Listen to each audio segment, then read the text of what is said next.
She's good, eh?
Yeah. Ladies and gentlemen, ladies and young people at home, our panel members joining us this evening, senior government officials that are part of this important discussion, which is one of our many programs as the province of KwaZulu-Natal, as we engage on issues pertaining to young people on this Youth Month. My name is Tami Zondi.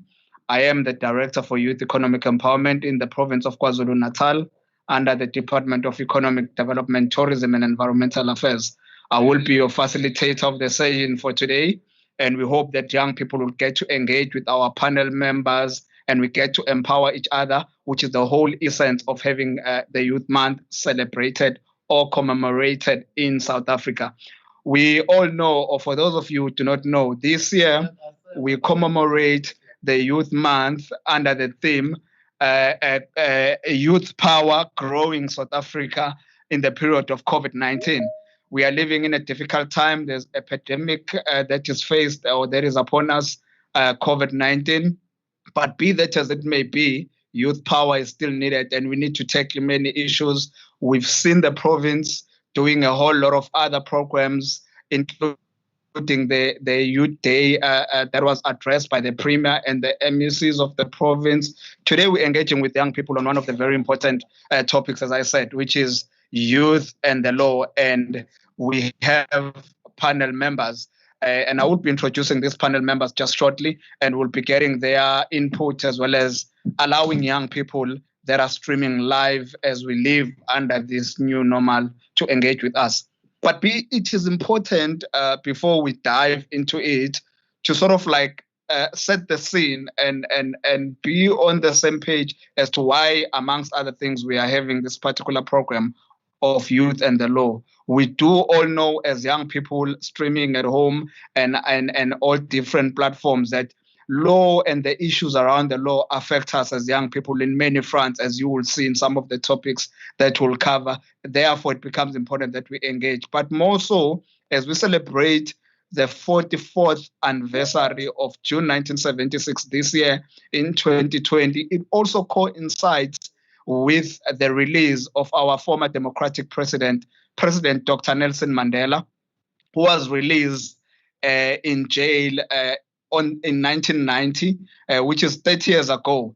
And for those of you maybe might be even younger, because we know youth start from 14 to 35. For those of you who might be younger, you would maybe not know that Dr. Nelson Mandela was a lawyer by profession, but most of us do know the same. So it is also under the very same spirit and the same theme that we need to celebrate the life of Dr. Nelson Mandela.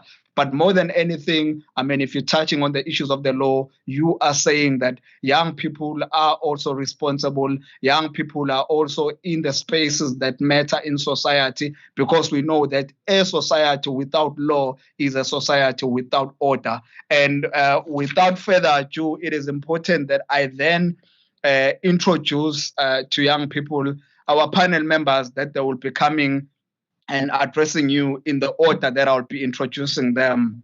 You will have Mr. X C Zuma, which is Mr. Kolani Zuma. He will be covering or taking us on a topic of police and legislation governing the law industry. So he will really take us into the nuances of the laws of the law, if I can call it, the policies and legislation around the industry. But secondly, we'll also have Ukamdane, Mr. El Ngobese. He will take us through the role of young people in legal law. So it will mainly focus on the legal law and the role of young people as far as that fraternity is concerned.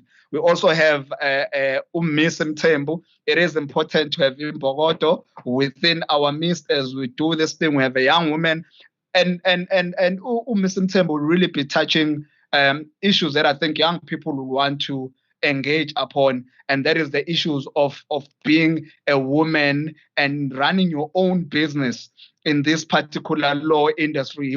She will talk to challenges, and she will talk to a number of issues, mainly around being a young entrepreneur who's also in the legal field. And I think most young people are gearing up to engage with her and engage with the rest of the panel around those issues. And then we've got Mr. Nomvalo, who will talk about the struggle that is faced by young people as they try to qualify as legal practitioners, mainly within the clerkship experiences. We know that law, like other professions, like your accounting, like your engineering, people, before they get registered with their professional bodies, they do need to be admitted by the relevant authorities. As such, they need to do their articles. So he will take us through that and really take us through the journey and the struggles that young people face. And it is through such discussion that we hope that even the people that are running the industry will hear the plight of young people and be able to say, how do we assist young people around this area? And also very important, even for the younger generation that will be streaming on this particular debate, is what Mr. Mkiza will be covering. Kabazela will be talking on the issue of careers in the law. Then we look at, because the industry itself is broad, so we need to look at the various careers that are there. I do hope that everyone and every young person is ready to engage, and every young person is ready to ask questions, and we'll all be, at the end of this particular session, be better empowered. And without further ado, can I welcome Mr. Kolani Zuma, our first panel member to present. Msholozi.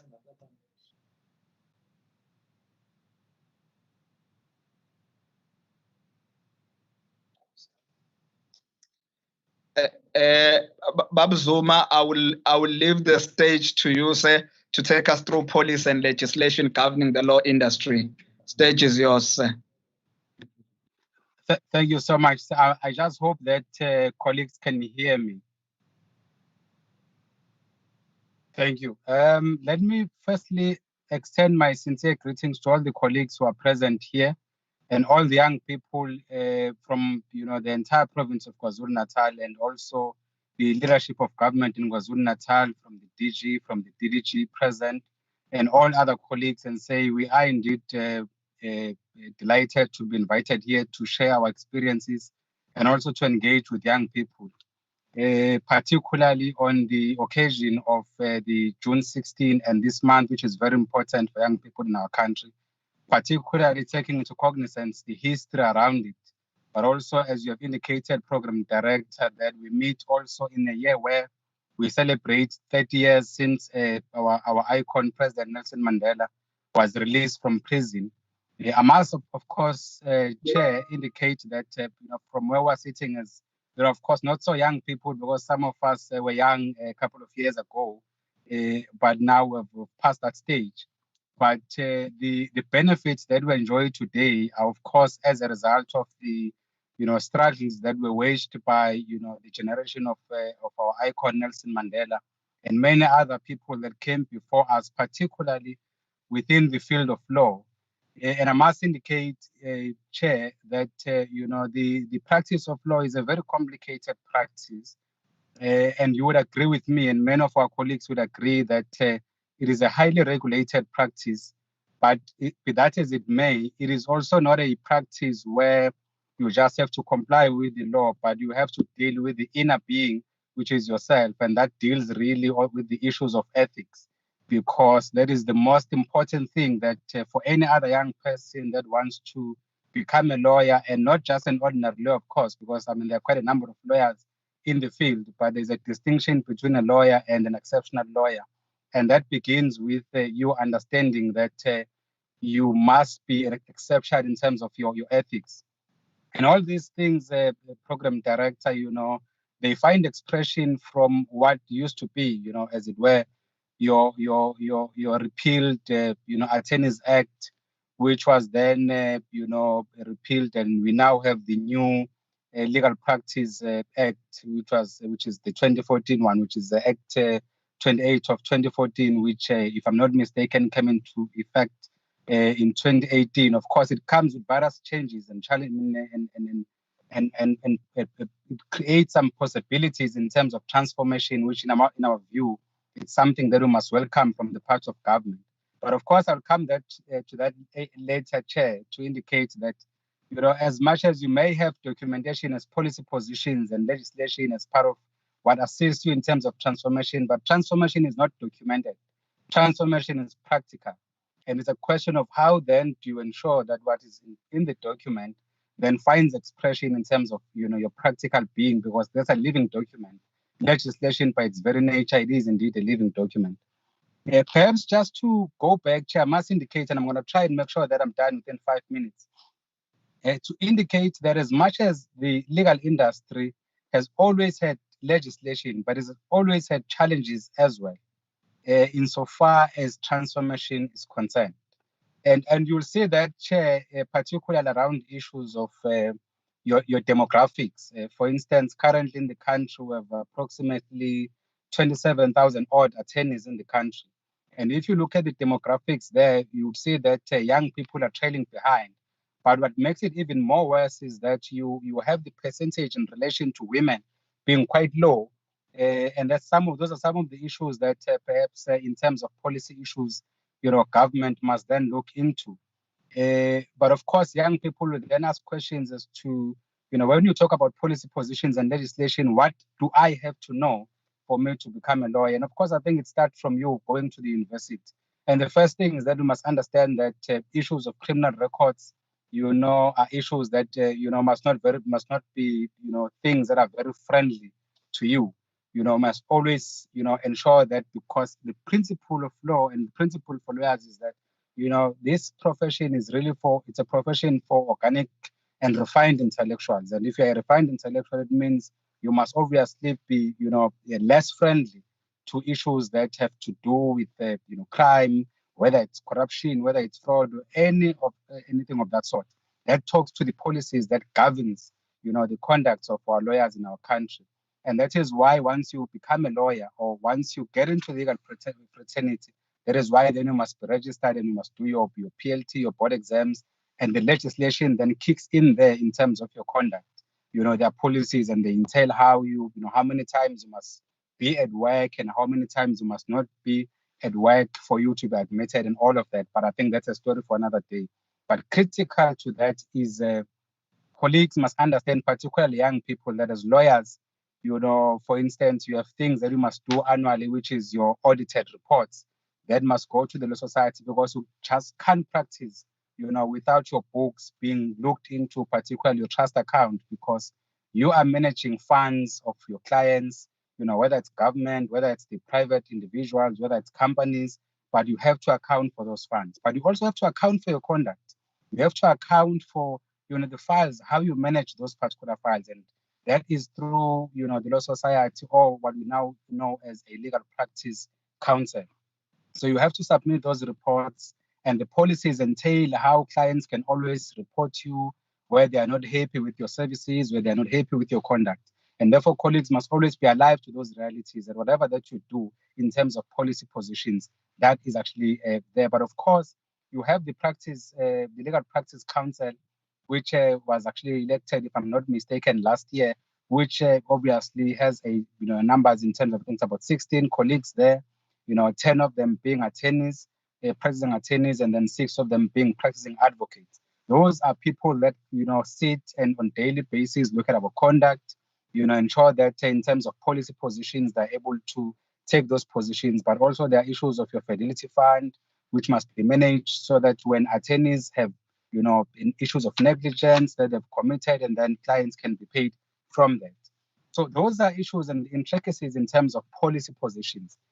However, Chair, so that I don't take much of your time, I must indicate that as much as you have those policies, but there is a greater need. I know there is a colleague who's going to come and cover the issues of policy positions around issues of kind attorneys. But I must say that as practitioners, we are calling upon government to come to the, to the arena to say, how to ensure, for instance, that these young people that are sitting at home, many young people, particularly when we talk about the pandemic now, are struggling to get access to, your articles of clerkship. How do you ensure that we venture and talk into the question of the skills fund, where government can work with the private sector to say, how do you absorb these young people, create policy positions to ensure that, all these law firms that absorb young people, then they get the stipend, and then you get your articles. And I must say, Chair, as I close, as I draw towards closure, that the legacy of apartheid continues to haunt us within this practice. They continue to haunt us, particularly if you look at even the disparities in terms of the number of black judges, the number of female judges, magistrates, and many other colleagues, even attorneys that are practicing. You have those policy challenges, which I think government must come into the party to deal with those particular issues. Particularly because these are things that our icon and many others who came before us, Nelson Mandela, fought for. And we begin to see continue to see these challenges, particularly even on policy positions in terms of how government is also dealing with the briefing patterns for attorneys. How many young black attorneys were below the age of 35, even excluding us, who are now 37 and above, that are getting decent work from government. And these are policy positions that I think government must then obviously look into. And I think we need to talk about also the transformation of the judiciary. And transformation is not about color. Transformation is about conduct, is about people understanding their transformative agenda that the country is driving. And I think those are issues that in terms of policy positions that we must drive. Without a chair, because I understand that we have limited time, let me pause there and perhaps hand over back to you. Thanks. Well, thank you so much, Mr. Zuma, for taking us through that very detailed presentation. And I hope that young people at home are taking note of what you're saying, and we will be feeding through some of their questions to all our panel members, including Mr. Zuma. And we understand that we're actually doing this virtually in the new normal. We hope and believe that all our panel members will stay online for the duration of the engagement with us, so that you are able to take or answer certain questions that can come through from young people. I'll ask that from panel members. But indeed, Mr. Zuma touched on a number of issues that I think are of very much interest. One thing that he speaks about, which particularly is one of an interest area, I think for many young people, including myself as well, is the whole issue of ethics. He makes a difference between an exceptional lawyer and just being a normal lawyer. And he says the differentiation there will be the whole issue of ethics. And indeed, it goes on to the whole issues around policy position that needs to happen in order to open access in the industry, mainly for the previously disadvantaged people, which I think most young people who aspire to be lawyers and those who are lawyers today will agree with him. But moreover, we also believe that the captains of the industry will be able to hear such debates and such important pronouncement made by young people, also talking around on the whole issue of policy, the fact that policy has to evolve in terms of addressing the issues of the current day and the current times. And indeed, we thank you, Mr. Zuma, and we will engage with you further. And without wasting more time, we will now be joined by Mr. El Ngobese. He will take us through the role of young people in the legal law. So, Kamdana, if you can speak to young people of KwaZulu-Natal and those that are also streaming outside the province, that's the beauty of technology. KZN online. Thank you very much, Chair. Greetings to everyone, to colleagues online, and to all people streaming. Thank you for the opportunity. I think to bring light in this topic, I'll start with highlighting our theme, which is youth and the law. Chair, our legal fraternity is not immune to social factors which are affecting us as people before we become lawyers. Those issues, they have a huge impact on what kind of a lawyer or what type of a lawyer you become or you want to become. So in addressing my topic, I think there's a huge lack of youth activism with regards to social issues that we are facing as young people, and also as people of South Africa. It's very hard now to find young members or youth which emulate the likes of Anton Lembede and Dr. Nelson Mandela. Those leaders were able to combine activism and practice. With the current state of our country and the current state of our nation, it's very hard for young people to engage in such activities simply because the social factors play a very huge role in them deciding what to do with their time. So it's much easier for young people to choose their careers.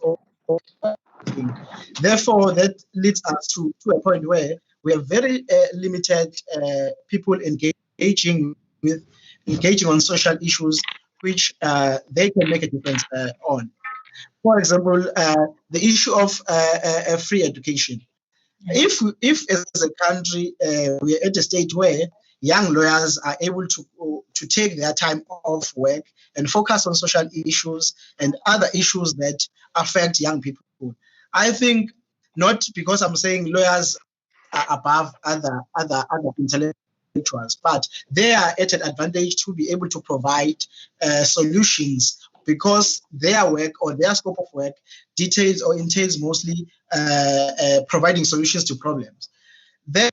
Therefore, as a country, we are governed by laws, and the people who are more in a good position to give knowledge and to share knowledge with others are the law practitioners, the young lawyers, and the people who are still active and who still care very much about the future and the future of others.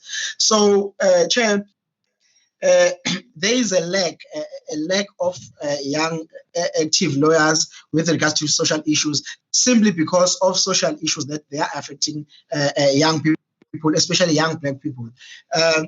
Chair, if it was possible, I think lawyers need to be given enough resources.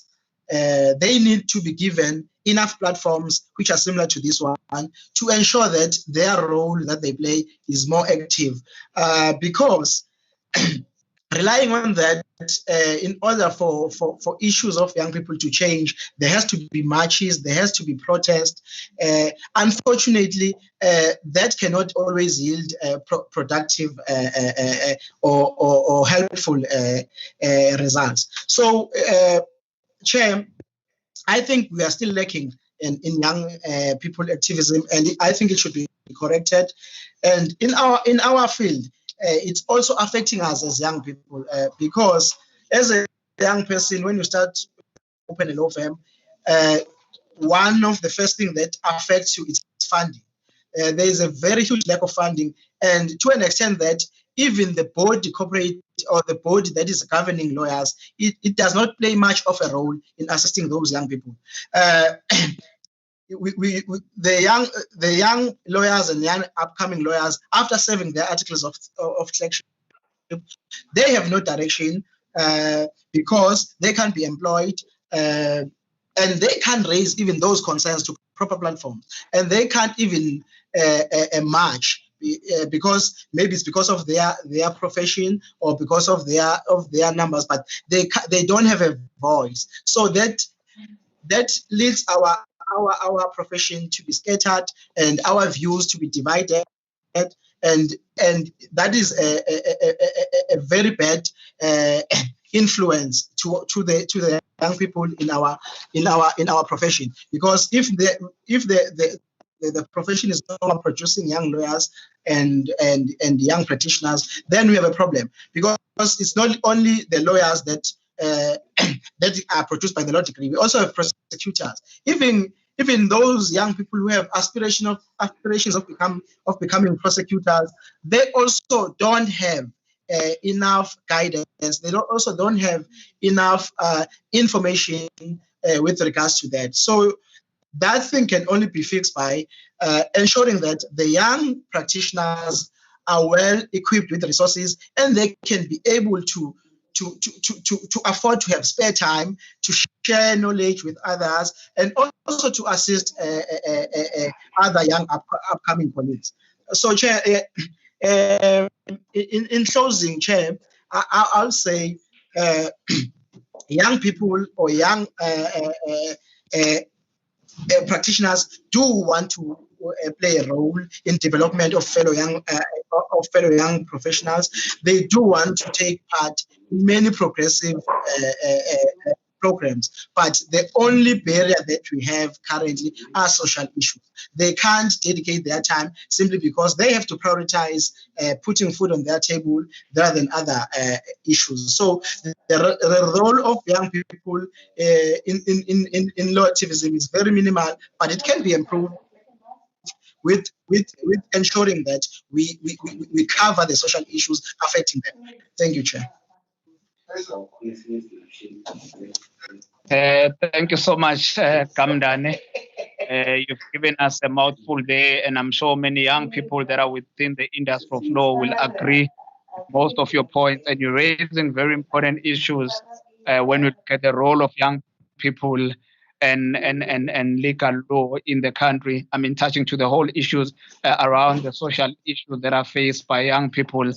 But you, as you speak, you remind me of a saying that we used to love when we were still in school, that each one teach one. That it is indeed one of the things that we will encourage young people that are within this industry, that once you are in, let's develop our own culture of teaching each other. I've had encounters with many young people who are recent law graduates, and they will tell you about their struggle in the big law firms, how hard for starters to get in there. And when you are in there, as you were just articulating, Lungelo, to say that there are a whole lot of other issues that then people are facing when they are in there. But at the end of the day, I mean, if young people within law themselves in the industry, those who are ahead are able to start their own firms, and they're able to, mingle amongst themselves, I think will certainly increase the role of young people in the industry.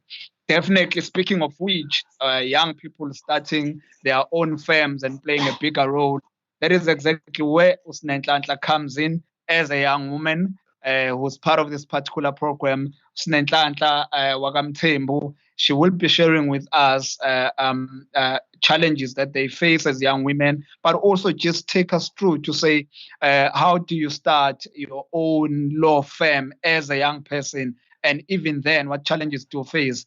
Mam Thembu Mvelase, the stage is yours.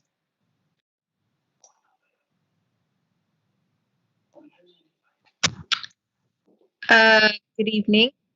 Can everybody hear me? Yeah, we are all yours. We are all yours. Okay. I needed to be certain.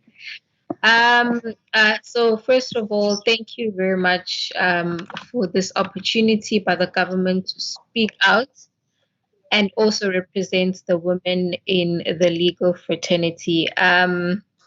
Like my learned friend who spoke first, women are still lacking in the, and this platform that has been given to me, I believe, is also going to assist to encourage more women to come in and join the profession.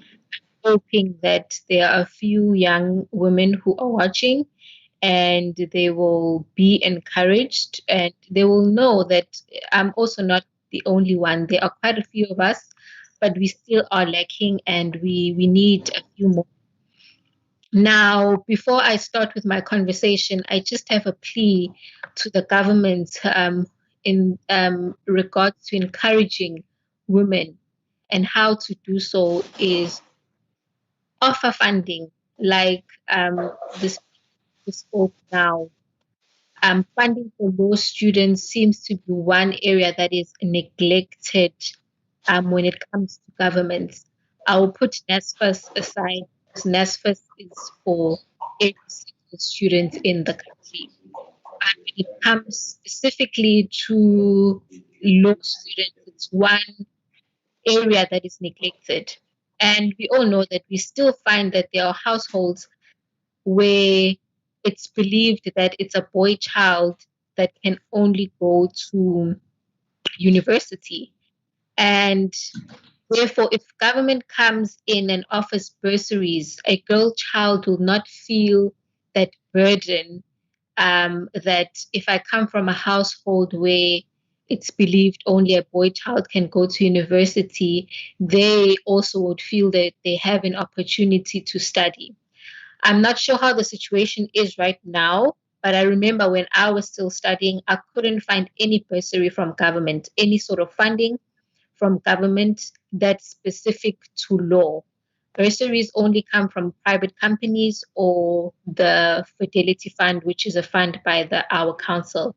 I really, really do feel like this field is neglected and the government should please hear our plea when it comes to that department.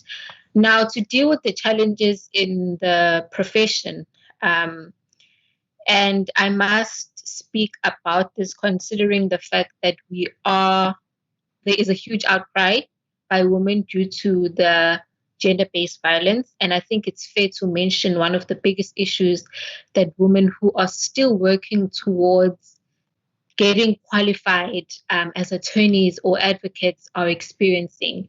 And it's sad to know and to find out that women are, whilst they're doing their articles, get sexually harassed by their principals.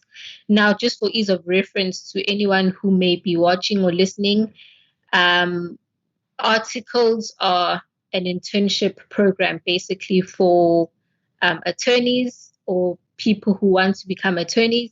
And then your principal is basically somebody who is your boss or the person you report to when you are doing your articles. I think, to put it bluntly, it's quite a disgrace for people in those positions to sexually harass someone whom they know desperately needs to complete their articles so that they can be qualified. I myself know a handful of my colleagues who have been through that. Some chose to give up, and that means that you're giving up on your career, you're giving up on your passion and your love. Some chose to stay and endure the the pain and the turmoil for those 2 years, because they just wanted to complete their articles and get qualified. But that is a very big issue. It's been coming up many times. I believe there needs to be a platform where our candidate attorneys are able to report such behavior, and they do not fear reporting, because some people will tell you that I'm scared because I can't go back and work at that same place when I've reported my principal. So there needs to be a platform where candidate attorneys do come out and feel comfortable to speak about such things, because it's a very serious issue, especially with our current situation in the country.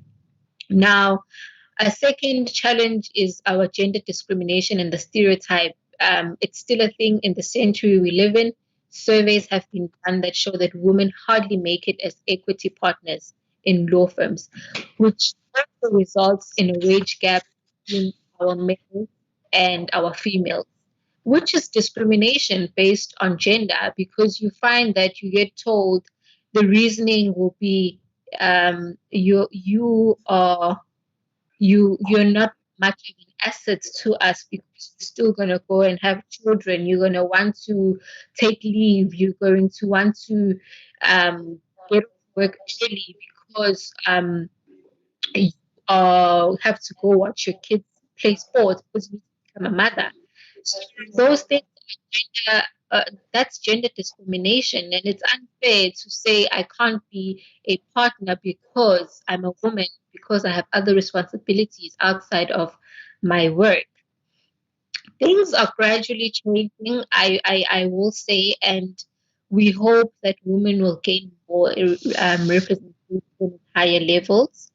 The stereotypes that women we face are that we are soft and we cannot handle aggressive cases. And you find that this doesn't only come from our peers in the company, but it comes even from the clients themselves. But I think in order to bridge the gap, both men and women need to work together to create this unbiased work environment and culture. And also, we need to be aware that men have been conditioned that they are leaders and they are superior. So, in some way, we need to gently assist them from the time that they're young, that they need to know that women are also capable of being at the same level as they are. This then means that once they're older, there's no need to try and push that agenda to them to understand that a woman is equal to you. So we need to be aware of that, and we need to try teach our kids from the age that they're young, and to understand that no, a woman is also, capable of doing what you do.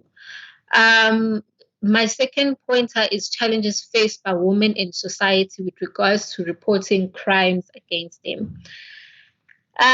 This is going to be a very hard pill to swallow, because it's for our actual government.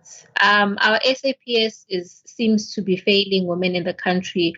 A woman will approach a police station to report a crime against them, and they will be told by officials that we don't like opening such cases because women turn around and forgive their said partners.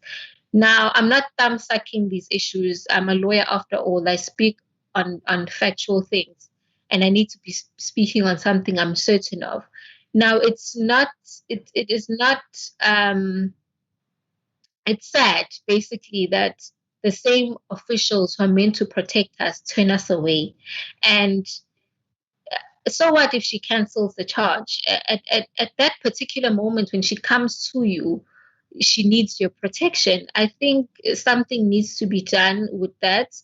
And women also do need to be educated about the resources of government and not wasting government resources. But it needs to be something that's looked into so that we do not feel the fear of approaching officials whenever we encounter such issues.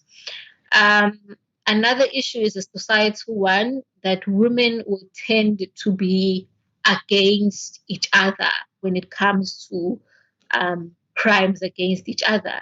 Women now defend perpetrators, and we fail to stand together and be united. I'm not sure how and why that is happening, but it's a big issue. It's a societal issue, and we shouldn't be second doubting a woman who is a crime or an issue that has occurred, especially if it's been done by the opposite. Those are some of the issues that I've noticed, I've heard, and I've seen. With that being said, Sizi Mbogodo, at the end of the day, like it's been mentioned, we are capable, we are strong, we can make things happen, which goes to my point of being an entrepreneur, starting your own law firm at a young age, and how to go about it. Obviously, I wouldn't get into the nitty-gritties and the administrative part of it, but I can't stress enough how you need two things to even think or even think of where your office is going to be or what matter you're going to handle. But you need courage and confidence when it comes to thinking of starting your own law firm. Those are the first two things you need to have. Forget the money and wait for talent. Forget get a lot of things, but courage and confidence are the first things you need to position that you have. Courage will allow you to make bold decisions and to make that bold move and say, I'm starting my own law firm now. So courage will take you a long way from the first time you make that decision to start your own law firm and to make even bolder decisions as you go along. Thereafter, you're going to need confidence in yourself as well as knowledge, confidence in the knowledge that you have. Then you can start thinking about the money, where you're going to get funds and where you're going to have your office. But first, have those two things, courage and confidence. Thereafter, you're going to have to map out and plan. I'm not sure whether I am here because I'm generally a planner, but I believe in taking such a big decision, you can't just wake up tomorrow and say, "Oh, I'm going to start my own law firm." How I'm going to do it is God's business, or but you need to sit down and to map out and plan everything to the T, to where and how you will buy your first rim of paper. You need to plan that out. Why do I say so? This is because it will allow you the freedom and comfort to, once you've started your practice and it's up and running, you'll be able to focus on your actual work and start making money for yourself instead of stressing about certain things or stressing about the functionality of your practice. If you've planned things out and you've set out that I'm going to plan out for 6 months, this should last me 6 months, this should do this for 6 months, you're able to focus and be comfortable in your work instead of stressing about those, which will mean you're a productive person. So I'm generally a planner, so it assisted me, but I always encourage that when you're going to take a big step and a lifetime step like that, to plan things out. Now, your first few clients that you will get will be your very most important clients. All of your clients are important, but these ones are the ones you need to definitely make sure you leave a good impression to, because these are the people that will put in a good word for you to other people. because unfortunately for us, word of mouth is what generally gets us business. So if you're not going to leave a good impression in your first few clients, they're not going to speak about you, they're not going to refer you. So you need to make sure that even if you don't know where you're going to get clients, but the first clients that you do get, leave a very good impression. Those people will tell other people who will tell other people about you. And that's how you're going to get clients and be successful in your business. Now, also get a mentor, get someone who will guide you and encourage you when you get stuck or you get lost in a way. It's a learning journey after all. You find attorneys who are been practicing for 10 years, 15 years, but this everything is changing, whether it's technology, whether it's legislation, whether it's everything is changing. So you need somebody who's going to hold your hand and who's going to guide you and who's going to show you the way. Somebody who's obviously ahead, or even if it's a peer, but whom you know has got a vast knowledge of what you know, because you may know one aspect. And this doesn't only refer to legal, it refers to any profession. You need somebody to guide you, to be there when you need assistance. So I would encourage you in doing that, and also getting as much support as you can from family and friends. Running a business generally is a catch-22 situation. So you're going to need some sort of support. You're going to need some sort of balance from someone or some people. So I encourage that. I encourage gaining knowledge before you go out and start a business. I always refer to something my dad always used to tell me how, Chair, I'm not sure if I'm going over time, just one last point, how people will work their whole entire life, and then when they retire, they take their retirement money and start a business. And you find that that person has never, ever in their life even sold a sweet. Now, how do you expect to take your whole pension fund and put in a business when you've got no insight of how a business operates? Start now. Start while you're working. If you feel like you're a business person, you want that, start now. Start little. I started by doing makeup business and stuff like that, and I realized, no, this is what I can do. This is what I would like to do. So gain knowledge and experience in entrepreneurial skills, and then take that bold decision, go off, start your own company or law, whatever it may be. But I'm proof. I'm here to say it's possible, and I really encourage my peers to take that step and go for it. Basically, thank you so much, Chair. Wow, thank you so much, Snenhlanhla. Well said, Snenhlanhla Mthembu. There was a young person talking to other young people, sharing her journey. You will notice that Sne, shared a lot with us. Indeed, I mean, she was talking about the profession, the law itself, but at the same time also engaging us on the issues of being a young entrepreneur.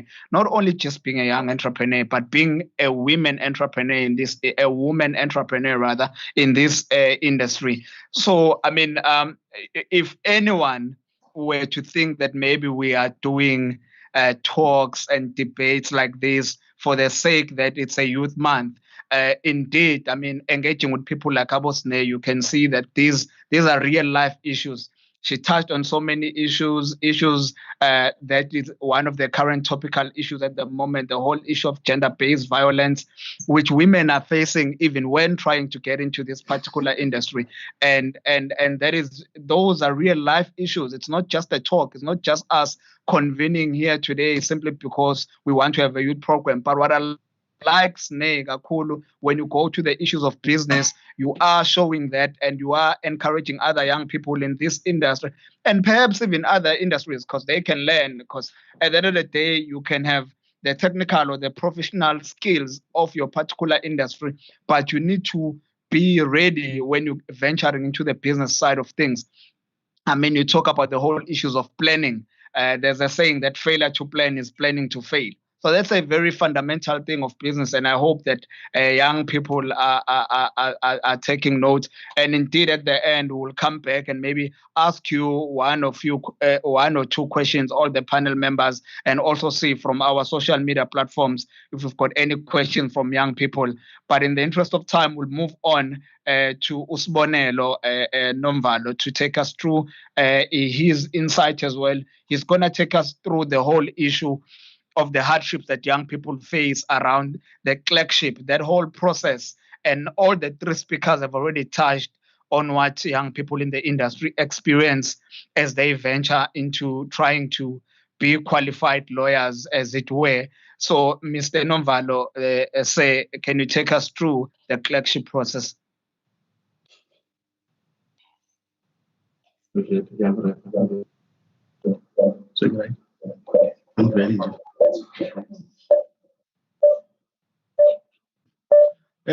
Thank you very much, Chair. Good evening to everyone. And let me start by expressing my deepest appreciation for the opportunity that we've been given to come and share our thoughts with young people out there, and especially with young people who aspire to be legal gurus in the near future. But on that note, Chair, I also want to make a disclaimer that us discussing the problems that are being faced by candidate attorneys does not mean that we discourage those who aspire to do law. We are just discussing them with a view of trying to find amicable solutions, because these problems are there, they are prevalent. So it will be a monumental blunder for us if we were not attending to them. And the only way we can attend to them is by exposing them through discussions. And also, Chair, I also want to give recognition to one important person in the legal profession who made it clear, or who aspired confidence to the Black nation that it's also possible for young people and for Black people in particular, for them to become lawyers, because the law profession was historically known as a profession that was white dominant. So the likes of Tata Mandela is one of the people who aspired to Black people, that this thing is not only for white, but also Black people can become lawyers. Chairperson, my task is very simple, is to discuss challenges and struggles that are faced by candidate attorneys during their service of articles of clerkship. I just want to start, Chair, by discussing one of the aspects that I think it constitutes a problem that is being faced by candidate attorneys during their service of article. And I'll term it as a gatekeeping a requirement that is imposed by law firm when they advertise for posts for candidate attorneys. The requirements that they make that for you to be considered, you must have a driver's license, you must have your own car. That is a class discrimination, because it means we are looking for a rich person, and that rich person is a person who possibly comes from a white family, because it's a known fact, Chair, that most of us Black people who want to study law are coming from poor backgrounds. Therefore, it's an insult and a clear exclusion from whatever criteria that you are using when you say we must have a car, our own cars, and our own driver's license, because you were not born with a car, and the car is a luxury to us, and the car is expensive. It cannot be bought by anyone. And also license. There are people who don't have licenses because they don't afford to actually do licenses. So I find that as very conservative, and I think it should be treated as a foreign phenomenon within the democratic dispensation, that we can't have such kind of requirements, and the government must come to the fore. And the only way that the government can come to the fore is by legislating or imposing a regulatory framework that will make it to have a proximity to the supervision of law firms. Another problem, another aspect that I view as a problem, Chairperson, is a challenge of lack of embracing cultural diversity within the law firms, especially within the so-called high-profile law firms, which are white dominant. Many people who have worked for the white firms, they will tell you that they have depression when they have to go to the workplace. In fact, they have depression because of the experiences that they get at the workplace. They feel totally excluded through the cultural occurrences that happen within the workplace. As a result, some just go there to work, but they don't feel that they are being employees.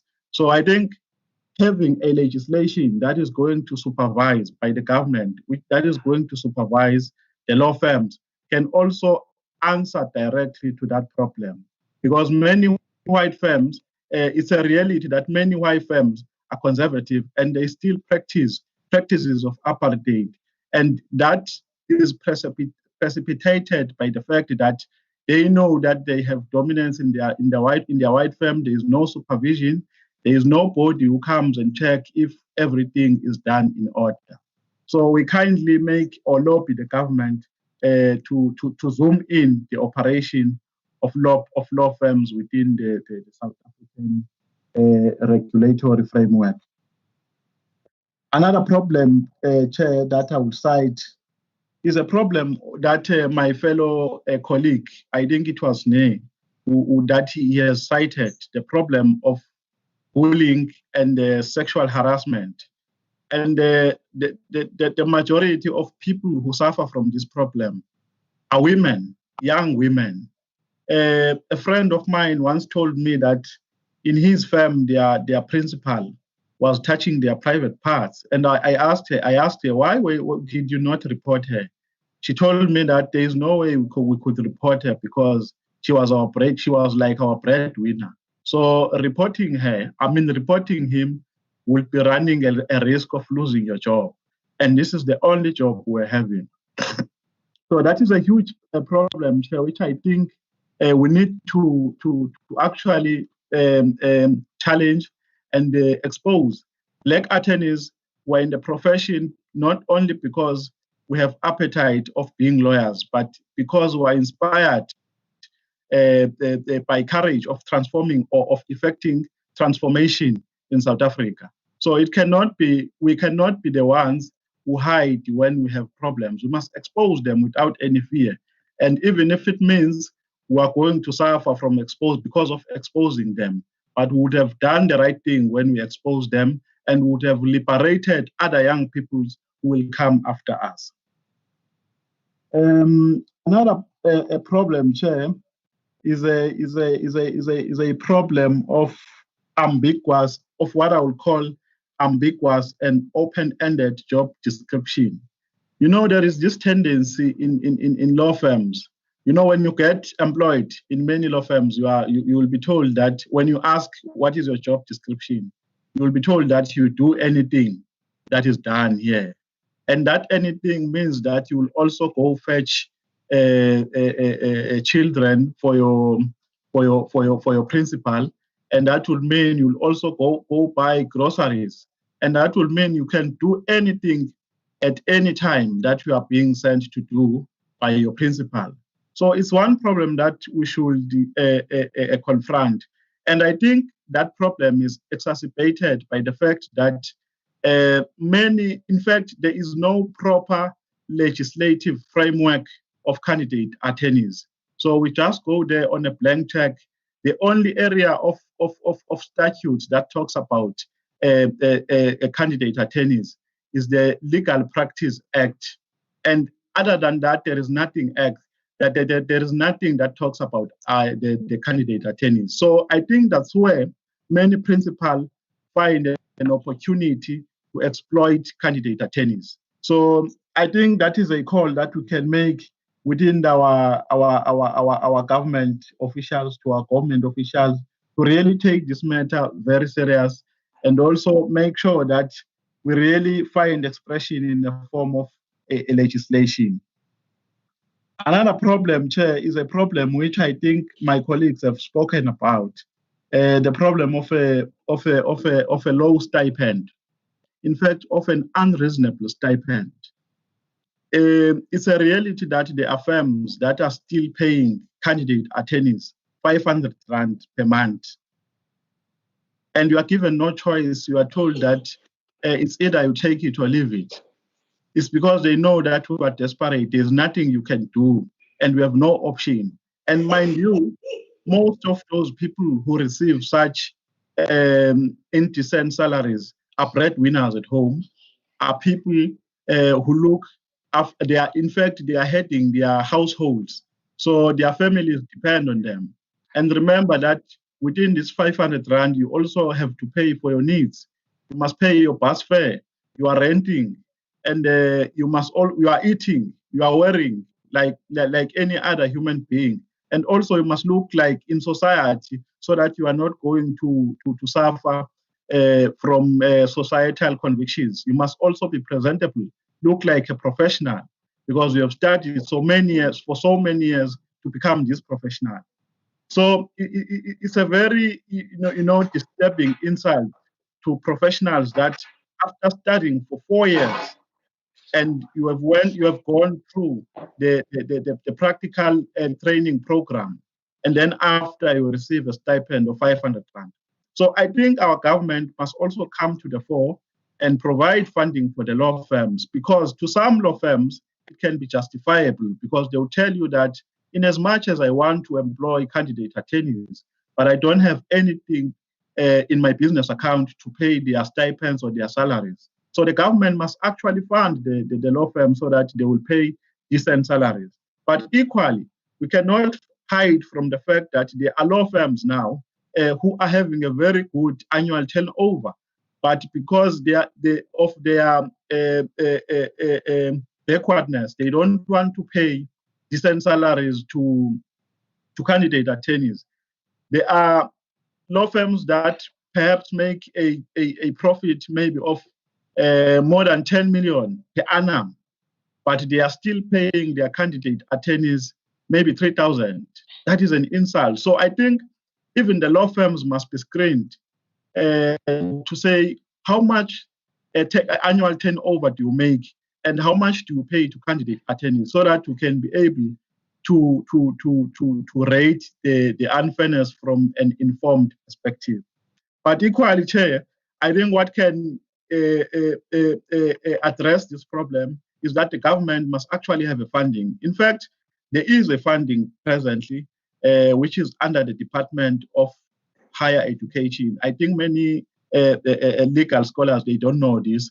It's under SASETA. I'm a beneficiary of that program.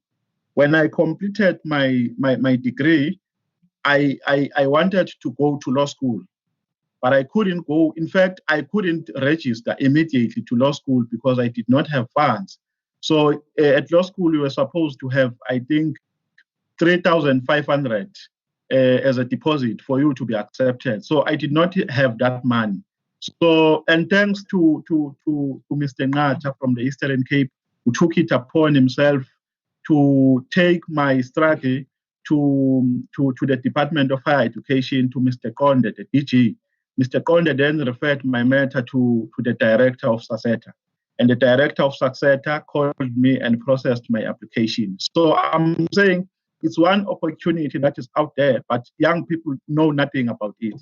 And I think it's because it's not marketed. So that's why many people don't know. But if you go on Google and write SASETA, you will see everything and the requirements thereof.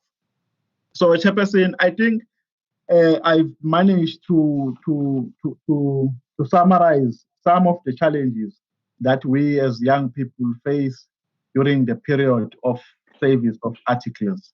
Thank you very much.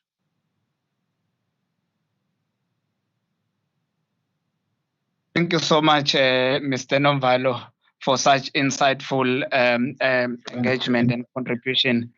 More so, I like the fact that you are definitely taking this platform a step forward by ensuring that, I mean, one of the issues that was raised even by the previous speaker, Ms. Mthembu, was around the whole issue of bursaries for people within or wanting to study for law, which is indeed a fact. As she was speaking, I was actually thinking that indeed most companies that want accounting or engineering students, but if we've got people and we've got platforms like this and we can share information, it's very encouraging.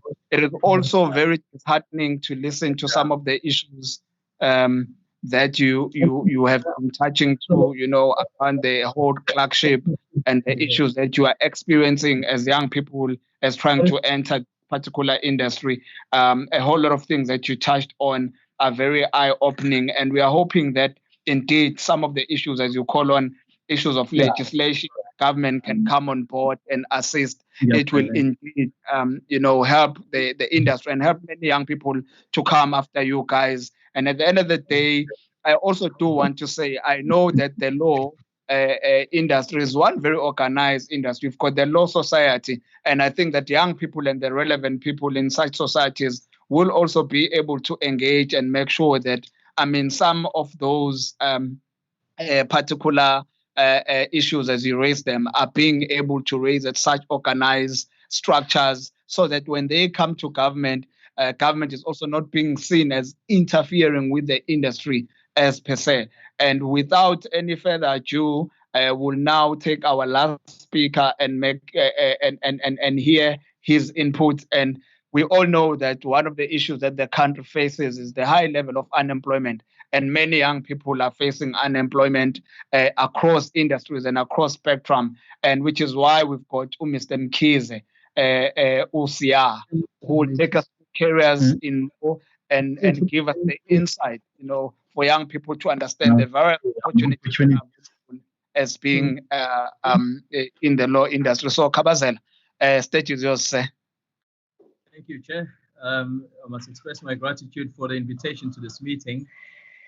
And to all my colleagues, it's quite a privilege to be, part of this meeting to address youth and to talk about the challenges facing youth. So thank you. As you've said, I'm going to talk a little bit about some of the careers that are available in law. And I think a lot of young people often confine themselves to thinking I can just be an attorney or an advocate going to court. And they don't think of the many opportunities that are out there that are available. So one of those opportunities, in fact, if I can, put it this way, there are 6 career avenues that young people can look at when they're thinking about going into law. One of those is they can become an academic. Obviously, as you know, to become an academic, you'll finish your LLB degree, you probably do a master's, and some may continue and do a PhD. And then you can take up a career in being an academic and being a lecturer at university, which is sometimes, something of interest to many people who like to do research, who like to do a lot of articles, who like teaching. So those are one of the, opportunities or career avenues that young people, can take. The second one, of course, is the traditional one that we all know of, which is becoming an attorney. Of course, to become an attorney, you must attain your LLB degree. You must do your 2 years of articles, and we've had wonderful presentations about that. And once you are then admitted, after your 2-year articles and you've written your board exams, you can then be admitted as an attorney.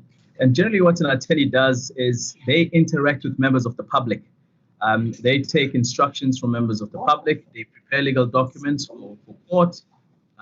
They negotiate and certain, dispute settlements. And they do a lot of mediation often between disputes that involve different clients. And the third one that young people can also take forward to is to become an advocate. And to become an advocate, as you know, advocates generally receive instructions from attorneys, although now under the Legal Practice Act, things have changed slightly. But advocates are guys that are more into research and drafting. So if you look at yourself and you say, my interest in law is really I enjoy or love research. So being an advocate might be a good thing, but not only that, is everything still fine, Chair? Yeah. Just hearing some background noise. You are good, sir. Carry on. Thank you, Chair. So becoming an advocate, an important thing about that is that you have to present cases. So whilst you might enjoy doing research and drafting papers, drafting opinions, you must be cognizant of the fact that you will need to stand before a judge, and there might be an audience in court. So you have to be confident in the way that you present, cases. And advocates, of course, Chair, will spend a lot of time, taking instructions, from attorneys in order to draft and prepare pleadings and opinions. Going to the fourth, probably career avenue for young people that want to become a lawyer in any of these fields, is going into business, what we call the corporate sector. If you go to the corporate sector, it means you can go and represent different companies, and you can become what we call a legal advisor, and you can deal with various companies. You can be a legal advisor in tax, for example. You can be a legal advisor in real estate, dealing with properties. You can go into labor relations. A lot of companies need people with labor skills to sort of handle, any challenges regarding the employees, strikes, and so forth. You can become a legal advisor, preparing and vetting contracts, drafting contracts. That often comes handy in a lot of corporate companies. You can be a legal advisor working for listed companies, doing a lot of mergers and acquisitions. You can also go into forensic, auditing, with different companies. So that's what I'll say, the fourth avenue. And of course, then the fifth one is you can become a lawyer in government. And every government department needs a legal advisor. You can become a legal advisor in any of the national, provincial governments. You can become a legal advisor, for example, in the national legislature, which is your parliament, your provincial legislatures. People with legal experience are often required there, not only for advising, but for drafting legislation. So you have a person that is interested in drafting legislation, and that might be something that you might want to do. And then the sixth avenue, Chair, that young people can really look forward to is you can also join an NGO, or what we call a PBO, public benefit organizations. And these are organizations or institutions where the practitioners really fight for social justice. They fight for issues affecting communities, transformation, and various human rights issues. There's a lot of these PBO organizations across the country and across the world, such as Oxfam, Groundwork, People for Human Rights, and so forth. So you can join any of those companies PBOs or public benefit organizations and go and practice law there and be a lawyer involved in social justice. So having a look at these 6 career avenues, we can really see that young people have, quite a wide open choice to be able to go and practice law. And they don't just have to limit themselves to thinking, I need to go and present a case in court. Because I think often that's how a lot of young people see law. If I go back to the career avenue of becoming an attorney, for example, again, being an attorney, there are so many specializations in law that you can pursue. So you don't have to be doing the type of law that will have to get you to court every day, unless you're, of course, passionate about it. And as we can see with some of my colleagues here, they're really excellent in our expertise in areas of court litigation. And if you're really good into that, or you are into that, then yes,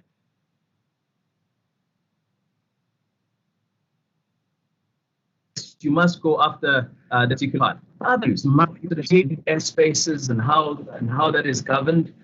You might go into environmental law, which is something which I am practicing in at the moment. You might go into health and safety law, which is also something that I'm practicing in. You might go into commercial law, where you just specialize in preparing contracts, agreements, and so forth. You might go into something, for example, social media law. And again, young people need to think, what are my interests? Do I like anything that has to do with the media, for example? If I do, then perhaps at university, I need to take up either an elective that goes along those lines, or when I join a law firm, I must join a law firm that will practice in a particular area where I want to develop my career. So the issue of careers in law is really an exciting topic. And I think young people need to open their minds when they're thinking about it, and also not be depressed and say there are not so many opportunities out there. And of course, yes, if you think there are not many opportunities, you might end up feeling quite depressed. I have a saying, Chair, that says, if it has to be, it's up to me. If every young person would think like that and say, if I have to make it as a lawyer, it is up to me. And they think of all these 6 different career avenues that I've spoken about and look at how they can explore these different careers and take them up. For example, one of my colleagues here, Ms. Mtembu, she opened her own law firm at the age of 25. That's excellent. In fact, not just her, all my colleagues that are presenting here have opened their own law firms, and they're all very young. And again, it just shows that you don't have to sit down and say, nobody is taking me for work, I can't get articles, I can't do anything, but you can make something with what you have. Chair, perhaps another important aspect along those lines is the fact that, let's take an example of a young person who says, I can't get articles anywhere. We're seeing a trend now where lawyers leave law firms and they open companies.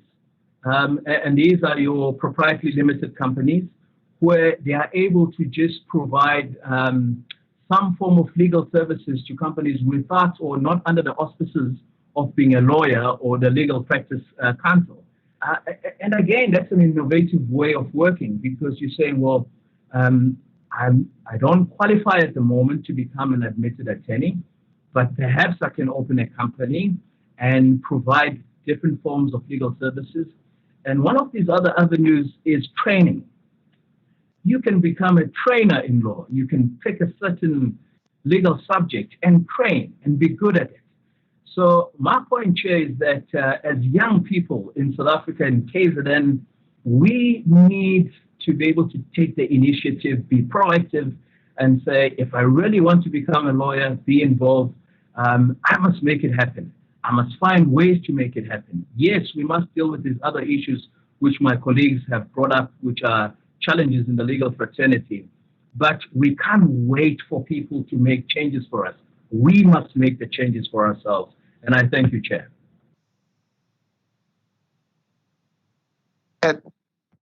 Thank you so much to Mr. Mkhize for sharing with us the insights around the careers in the industry.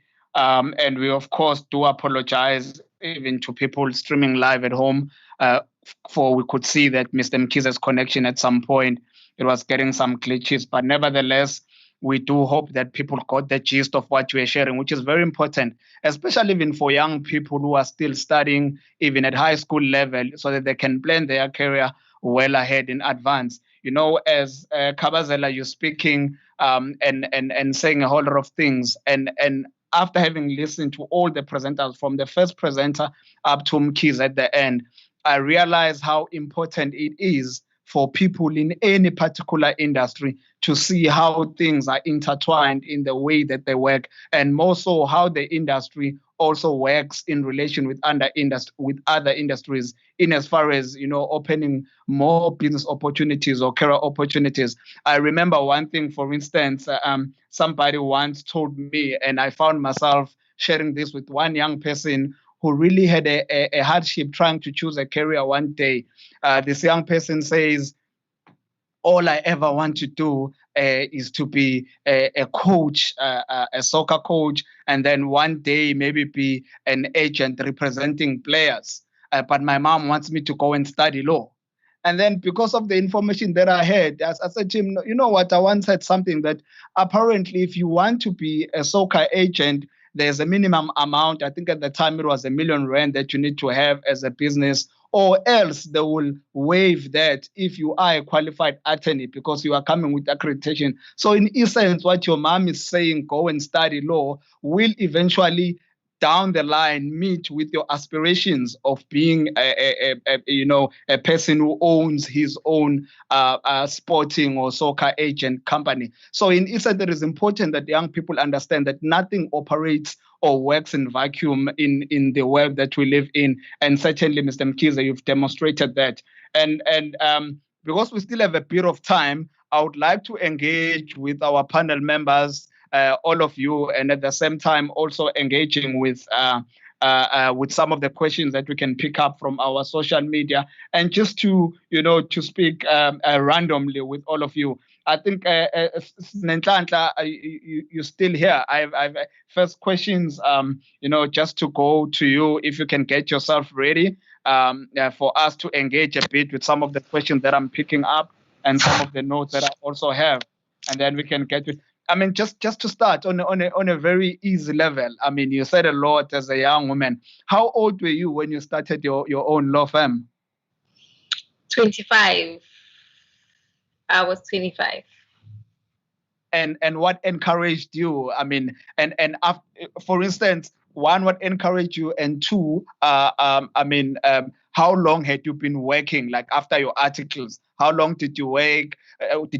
And you waited for how long before you said, now I'm ready, I want to start my own thing? So basically, I completed in 20. I did my articles up until half of last year. So I got admitted last year. I only worked for a few months after admission. Now, the one thing that encouraged me was the law firm that I was working for, and I mentioned this on the webinar that we had on June 16, that people will have issues about your age and be concerned about your knowledge of the law and stuff. But I was put in a position where you sort of like feel like you're doing a lot of work than what you should be doing.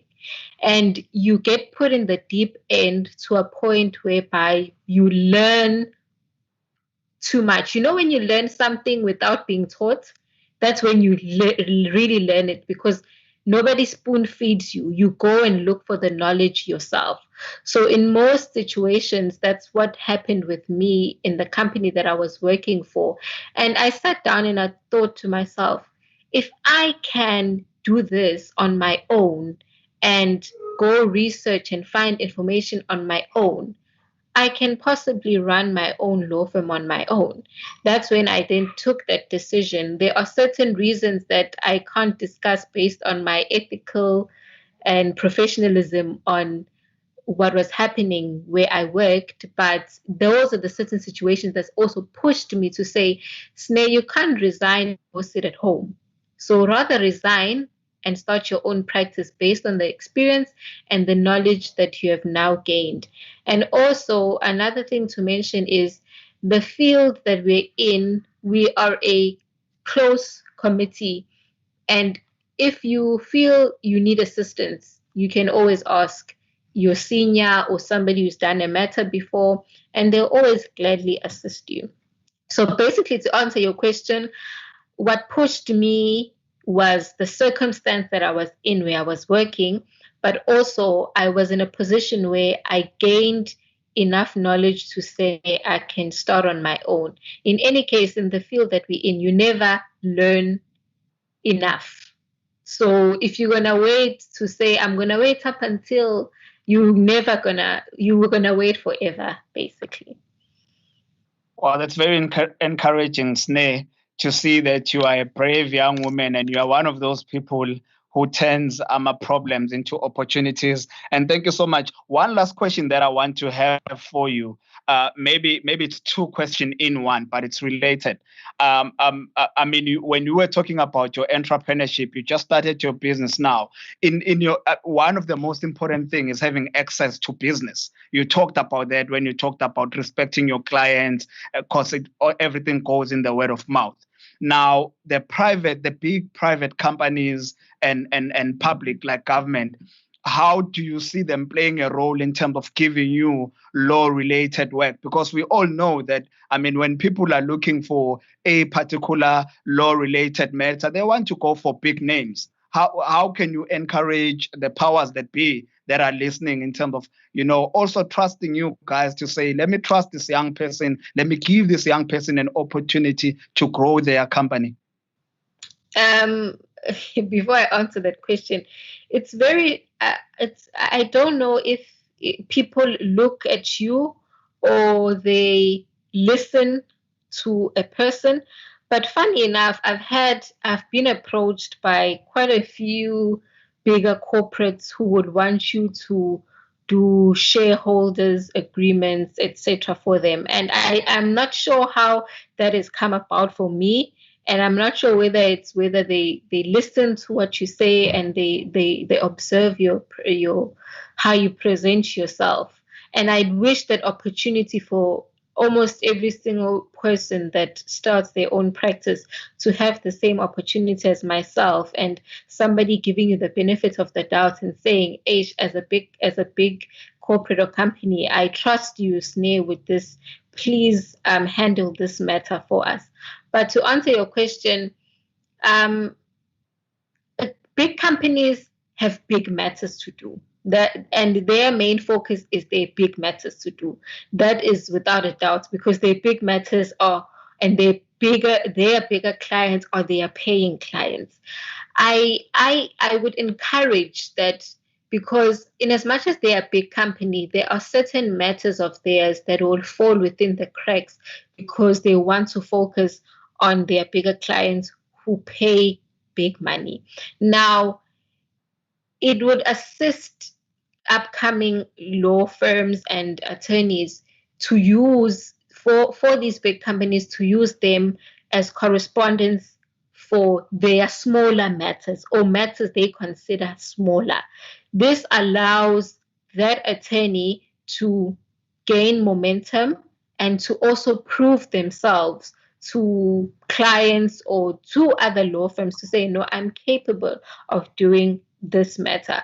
So that is my plea and my encouragement to say, if you're a big law firm in Gauteng, for instance, and you have a smaller matter in Durban, use your upcoming attorneys as correspondents. In as much as the matter is still yours as the bigger law firm, but it allows opportunity for the smaller law firm or the upcoming attorney to also make a name for themselves. And that is how they will also basically grow.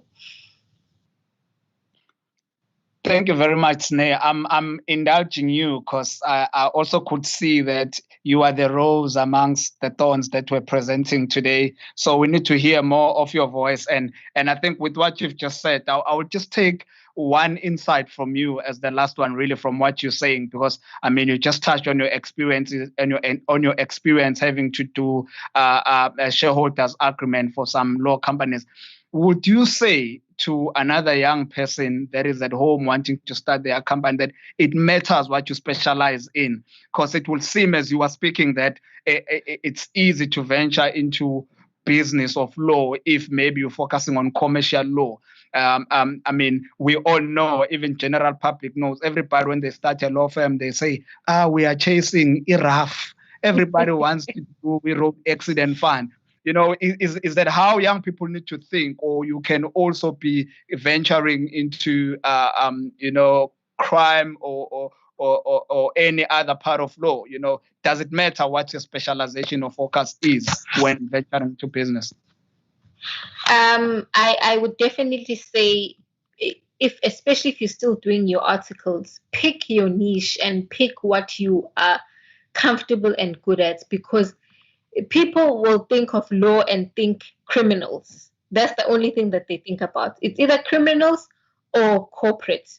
They don't know that law is vast. There's a lot of, there's civil, there's a lot of things that you can do in law, right? So if you are still doing your articles, and the reason why I say it's vast is you can never know everything, which is a funny thing because you will get somebody who approaches you. They'll find out that you're an attorney, an advocate, and then they will approach you and say, I've got a copyright matter. Please give me advice. And they forget that we are not open books that know everything. When you go to law school, they'll teach you the basics. Then you go to PLT, practical legal training. They teach you something else. Then you get into the working environment. So you will never know everything. Advocates, you sit down and you research on a specific matter when you get it. But when you find your niche and you say, I'm comfortable, I love this. Personally, I would advise that you stick to it because you know that's going to be your speciality. If somebody comes with that matter, you don't even waste time. It's your spillion. You know that, no, this is my thing. I know it. You can wake me up at any time at night. Now, don't try and be an all-rounder lawyer because you're going to get confused. You're going to get stuck. You're going to get, this law is so vast. And people who are qualified attorneys and advocates, they know this, that they sit and they will say, no, I am a labor law advocate. I am a personal injury attorney, because that is what they've chosen. That's what they're comfortable with. And that's what they know, that even if you wake me up at any time of the night, it's my specialty. So I would advise that whilst you're still doing your articles, you find that in articles, you get exposed to quite a few fields. Pick it, decide.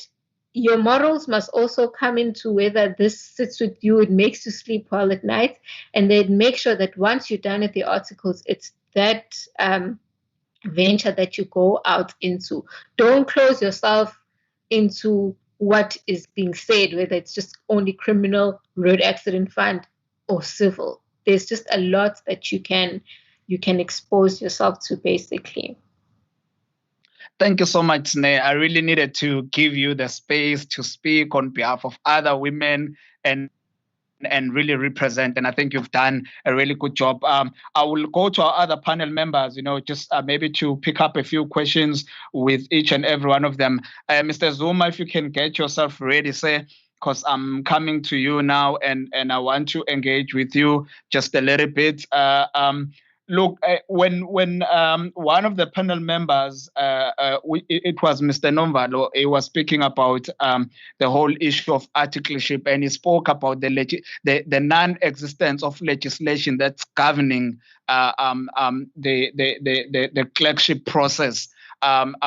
Would you say that as you were speaking, Mr. Zuma, on policy and legislation governing the industry, that it is really a role of government from a legislation point of view to lead that debate, or yourself as organized professional bodies within law, you need to lead that particular debate, and obviously maybe table your views or your suggestions to government? How would you say, from a legal point of view or from a legislation point of view, that matter can be dealt with?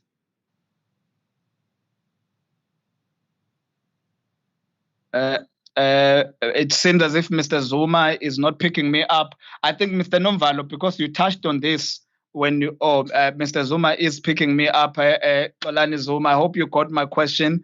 If you can just take us through on your thoughts of saying, in terms of the clerkship process, as one of the panel members was saying, it's one area that is not legislated, and his views was government needs to come closer into monitoring and legislation around, the whole process of clerkship.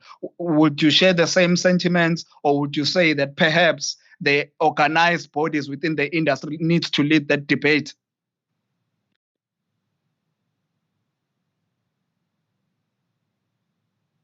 Mr. Zuma, unmute yourself so that we can hear you. Okay, Thank can you, hear sir. me now? Yes, All we're right. good. We're good to go. All right. I think the first issue that we need to accept is that the private sector has a responsibility in society, but at the very same time, government has a responsibility. And the answer to that is, what is the responsibility of the private sector? And in my view, the responsibility of the private sector is to create jobs, is to ensure that there's transformation of all industries, particularly within this industry. But the second question then becomes, what then becomes the role of government, particularly around issues now? We're talking about the high rate of unemployment, obviously exacerbated by COVID-19 as well. The responsibility of government in this regard is that it must create an enabling environment for business to thrive. So yes, in answering your question, government has a responsibility in terms of ensuring that it does create that particular environment for business to thrive. How then to do that? The first issue, and I think we've raised this point, and my colleague Mr. Number raised this point, that you cannot expect young people to leave university and then miraculously get employment, because your practices that are particularly owned by Black professionals are struggling. So what you then need is to create some sort of a mechanism or a fund that is going to assist young practitioners to absorb these young people. For instance, he made mention of a particular fund, and I spoke about the skills fund.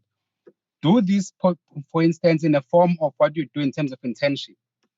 And say, if in KZN you have 100 law firms, you then engage with organized institutions of the practice of the private sector to say, the Law Society, the Black Players Association, all other entities, how to ensure that if we have 100 law firms in KZN, each and every law firm absorbs, say, for instance, 3 kind of attorneys, and therefore there is a particular fund which is going to come from government.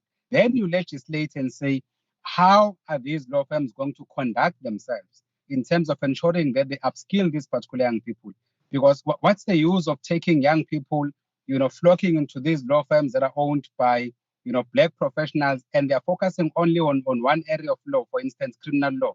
You have maritime law, which is still, not saturated by, those who are previously disadvantaged because it is ring-fenced for a very few. You have your conveyancing, where there is a serious red tape there, where people can't simply just gain access to that. Even your commercial law broadly. So government must then create, policy positions that would enable the sector to absorb. Because if you look at where we are currently, Black young people are struggling to get into the sector. But again, Chair, I also want to bring this point, because I think on policy issues, it's a very serious point, that it is an indictment on government, that if you look at all the areas of law, for instance, if there is a transaction, a huge transaction on maritime, or any other transaction that is complicated, as you call it, that the only attorneys that you find there are the white attorneys and your advocates and all of that. These are policy positions that we must say, in fact, even beyond those of us who are 37 and above. Let's create a basket of young lawyers who are below the age of 35, who are getting decent work from government, who will then be able to transform the sector, but also policies in terms of how these law firms are going to deal with these young people. Because the issues of sexual harassment, the issues of males not employing females because they believe, why would you employ someone who's going to fall pregnant and then they're out of employment for 4 months because they're on maternity leave and all of that? These are policy positions that I think going forward we'll have to tackle. Yeah, thank you so much. Thank you so much, Mr. Zuma. I think you've given us really a mouthful, and I like what you're saying, that in order to legislate around the training of candidates, it would be important for government to put their money where their mouth is in terms of coordinating the whole thing. That's very well received, sir. Mr. Ngobese, are you with me? I want to come to you quickly, and I'll be taking the last candidate, just a minute each, and picking up on a few issues as we are nearing the close of this particular session. Kamdane, I mean, you spoke about the importance of mainly young or Black-owned firms, sharing information amongst each other. In your own insight and your own experiences, how would you say that can be done? Because, I mean, it's easy to say government needs to do this, big companies need to do this for us. But amongst yourself as peers, how would you encourage that you share information, knowledge, clients, whatever that may be in terms of business linkages amongst each other?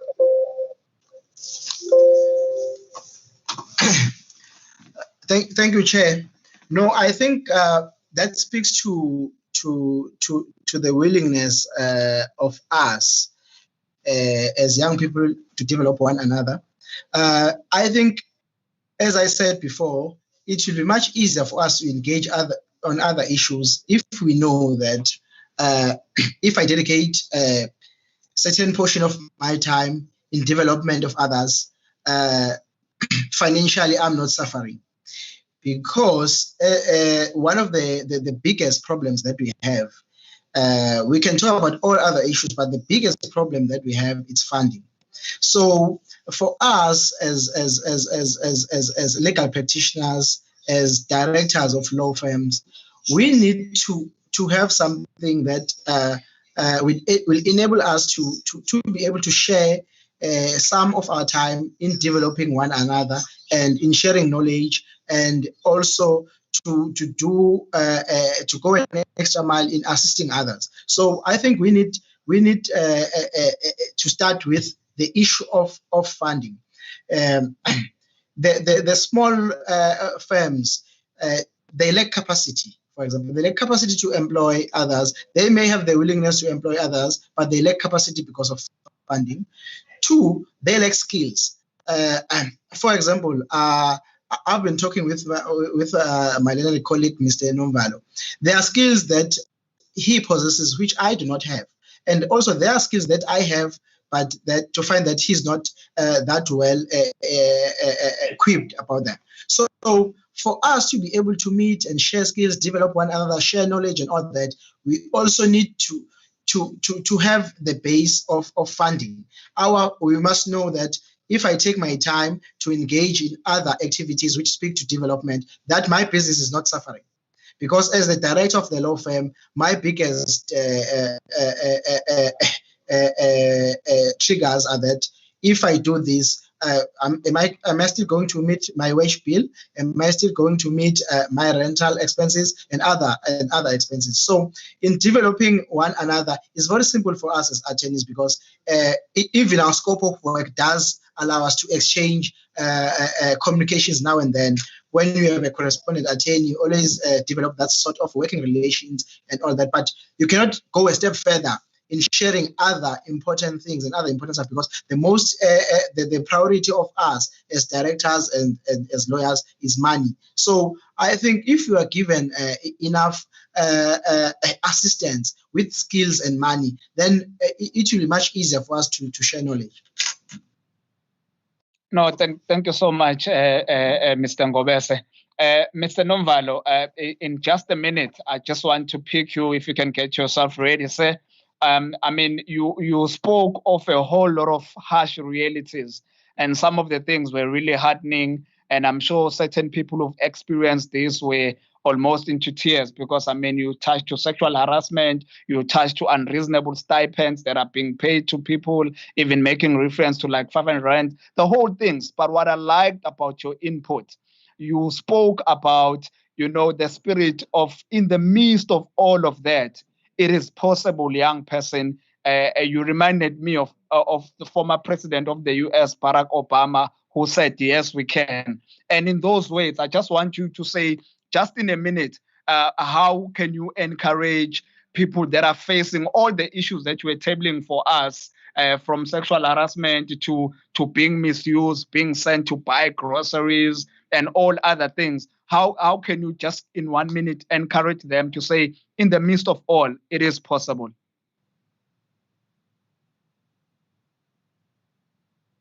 It seems as if we okay. Yes, thank you very much. Yes, I think Nelson Mandela conceptualized it very well when he said, it always seems impossible until it's done. So I'm saying we must not be conformist and conform to wrong norms in workplaces. It's upon us to transform the system. If we live it like this and take it like normal life, then it means even the incoming generation that will come after us will also suffer from the same predicament. So I'm saying, let us take it upon ourselves, even it means it invites pain. That pain will be temporal. It's not going to be forever. But it will also liberate the entire people who are in the profession and even the incoming generation. So I'm saying, if we leave it now and not challenge it, it's going to hinder us even when we are not in the profession. And we owe it to those who will come after us to fix these problems. I'm saying also, as I said as a disclaimer when I started, that we are not citing these problems with a view of discouraging those who aspire to be legal gurus. We are just sharing these problems because they are problems, and we don't fear to share them. And our convictions tell us that we must challenge them because they are nasty and they don't deserve to be existing. So all of people who are lobbying, all legal practitioners were saying, we cannot throw everything to the government. We can't cast a total denigration to the government and donate our own problems to the government. Yes, we need the government's assistance, but also we have a role to play in transforming the profession. Thank you so much, sir. I personally do believe that as government representatives, especially working with young people, I mean, having had this engagement today, we will be engaging with other young people who are within the industry, and you will, of course, yourselves and many other panel members be sort of like our ambassadors as well, to make sure that young people get to us and we continue the conversation. And saying that, Kabazela Siya, I want to come you and take your last words, sir. But as I said, as you were giving your input, that, I mean, you took us through the various, just in relation to the actual law, you know, from attorney to advocate and all other areas that you touched on. But really, I do want to pick your mind in saying, how can you open a young person's mind, especially that young person who's just finishing his articles, or that the young person that wants to start his business but was not brave enough, just like Umam Tembo? How would you say a person needs to look at an industry broadly in how it relates with other industries, as opposed to say just I'm an attorney or I'm an advocate? I mean, I made an example of a person who runs an agent for sports. How can you relate the industry to commerce and industry in general, say, in your 1 minute? Thank you, Chair. I think, again, you know, it's important that young people do sufficient research. What often frustrates people is that they haven't done enough research, and then they feel that they are confined to either, yes, looking at the, you know, attorney profession, advocate profession, and so forth. So I often say, look at what interests you, and you will find that whatever interests you, you will be passionate about it. If you are passionate about something, you will go far and beyond to be able to attain it. So to answer your question, I'd say do sufficient research, and that must be based really on some of the areas of your interest. I also like to encourage, Chair, young people to do what we call VAC work. A lot of law firms often realize young people and their talents because they've been coming in doing VAC work. And you find that when they want to apply for articles, now there's that opportunity. That firm has seen this young lady, this young man, and they say, that's a bright young man. I remember him coming in for work. I'd be interested in working with him as a candidate attorney. So I'd say they must think outside the box. But as I said again, if it has to be, it's up to me. That's what they must always think of. Thank you, Chair. Thank you so much, Mr. Mkhize. And to young people that have been streaming and engaging with us and sending messages on social media, this brings us to sort of like an end. We just have one item to address on our program, and then we'll be coming to an end. But certainly, from my side as a facilitator, I do like to upfront thank the good panel that I had, and thank the young people that stayed with us the whole 2 hours engaging. And this was made possible by the coordination of the government of KwaZulu-Natal through the Office of the Premier, that is championing all the issues of youth development, obviously working with all of us with as youth directorates from different departments that are behind this whole thing. And without further ado, that is why I will then give the space to the chief director at the department of the premier, the provincial coordinating department, Mr. Sabo Ntuli, who's the chief director for youth development, to give us the vote of thanks and bid us farewell to go home.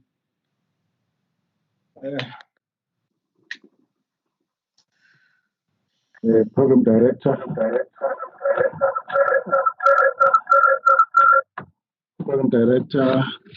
our panelists and youth, and all protocols observed.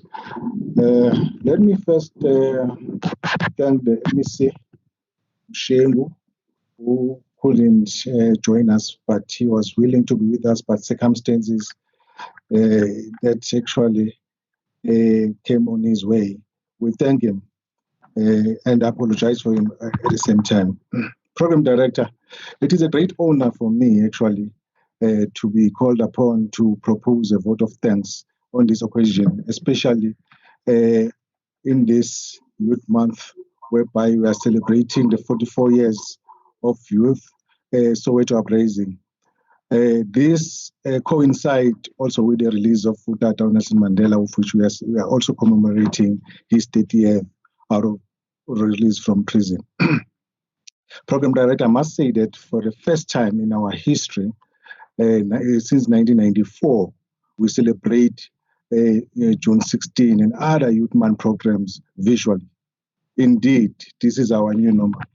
And as young people of 1976 stood against apartheid regime, the youth of today must unite and fight triple challenges, which is poverty, unemployment, and inequality. There is a fourth one that has been added, which is COVID-19.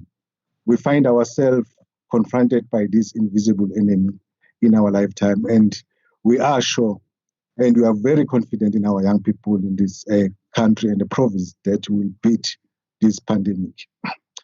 On behalf of young people of the province, I'm delighted to thank our Honorable Premier and the Executive Council for their continued support for youth development in the province.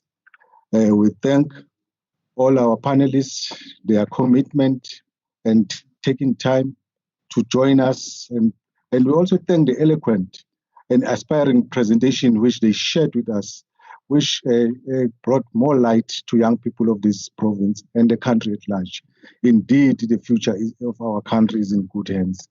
It is this kind of enthusiasm displayed tonight that continues to inspire greatness in pursuit of better life for young people. We heard you, our panelists. South Africa heard you. The province heard you. And it's up to us as government to respond. And it's up to us as youth of South Africa to change the status quo. We are humbled by the commitment also and support by our head of departments in the province and youth managers in implementation of youth programs in the province. We thank all the MECs actually that have actually assisted us to put the program together and make sure that as a youth of KwaZulu-Natal, we are actually different, or we join other provincial youth. A special thanks also goes to our Director General, Dr. Nonhlanhla Mkhize, who I wish to mention that she is a champion in terms of promoting the vulnerable groups. Indeed, the province is in good hands. Without your support, DG, the vision and the mission, and it wouldn't be difficult to realize. A sincere gratitude goes to the program director, the facilitator, Mr. Tami Zondi, for driving this particular program in a professional manner. The engagement that you had with the panelists, it shows that umkanju bomvu in the industry, in this field. We thank you, Nondaba. I'm also grateful to our partners that actually assisted us, the IT team, the communication teams, the team from the Youth Chief Directorate that actually spent sleepless nights to ensure that this becomes a success. We hope that we all work together in the same spirit, like the famous Declaration of Freedom Charter that says these freedoms will fight for side by side throughout our lives until we have won our liberty. We thank the young people of our province and the country who honored this invitation and tuned in visually. This is a new normal for our province. This is a new normal for our country. With those few words, Program Director, we thank you for driving the program. I thank you.